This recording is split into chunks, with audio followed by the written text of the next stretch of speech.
What's going on, guys? My name is Dylan. Today I'll be teaching you how to string a lacrosse stick. So first things first, you're going to want about 3 yards of string. A good way to test that is go from the middle of the chest all the way out to the fingertips. Should be about a yard.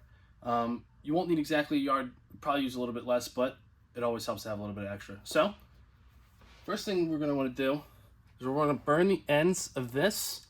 One, to make it easier to go through the holes of the sidewall, and two, just so that it doesn't fray and get all messy. So first thing we're going to do is a start knot. Basically, you want to tie this little loop, right? And then you want to pass it through the back twice. Pull through, pull down. Should be good. All right. So we're going to grab the head. We're going to come down here through this fourth hole. We want to come down to the fourth hole just to keep it even on the other side.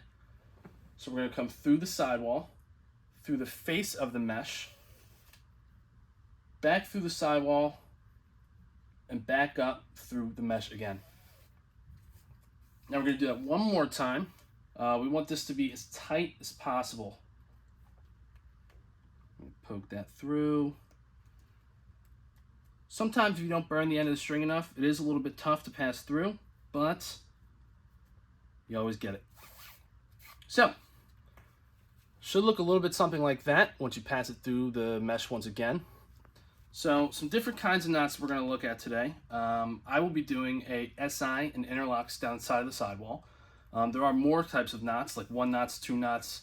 We won't be using those considering the type of pocket we're doing, so we'll be doing a mid-high pocket on this lacrosse head. You can tell where the middle of the head is based off this arch. You're going to want it a little bit higher.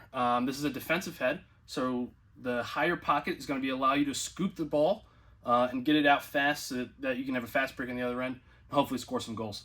So first thing we're going to do, we're going to skip a hole again to maintain the evenness on the other side. We're going to go through the sidewall,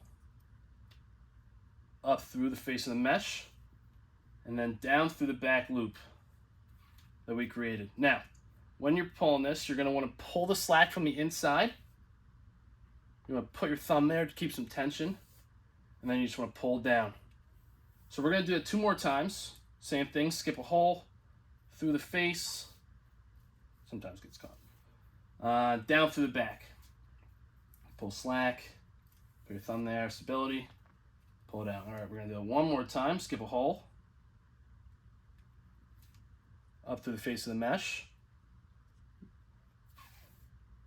got the loop, down through the back of the loop, pull slack, pull down. All right, so for our next knot, we're going to be doing a special interlock. This is how you do it. You're going to go down through the back of the mesh this time.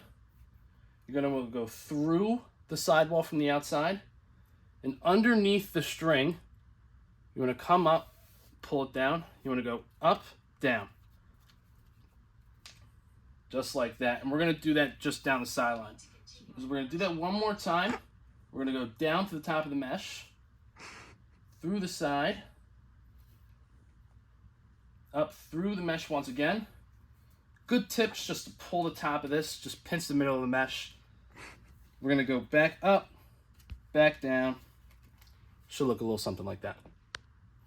All right, we're going to do that 3 more times. Down through the top,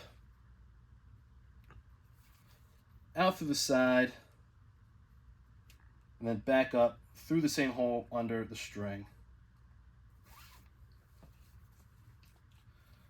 So I am doing the same pattern just to keep it similar.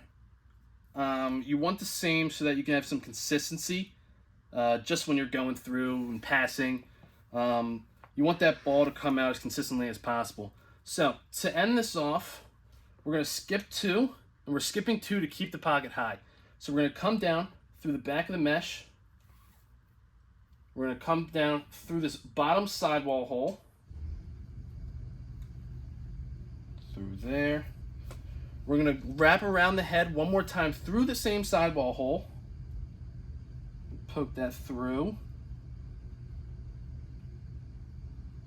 We're going to loop it around itself once, just so that it doesn't slide out through the actual head. Grab that.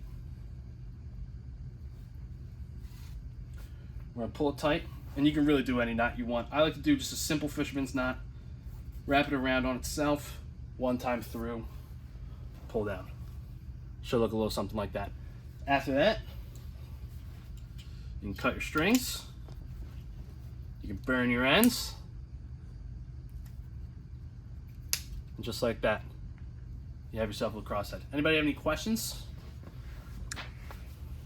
What is the difference between a one knot and an SI? Right, so a one knot, it's a great question. A one knot, typically, I use it when I'm stringing heads just to create more of a bag in the pocket. It doesn't stick to the side as well, so you're just gonna get a deeper pocket from that in the end. Anybody else?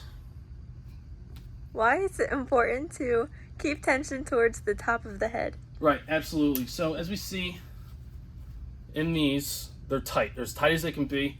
This spot of the head really has a lot of tension on it, and it needs to, because the ball is flowing out of this spot every time you pass the ball, every time you shoot the ball. It's a lot of pressure on this top part of the head.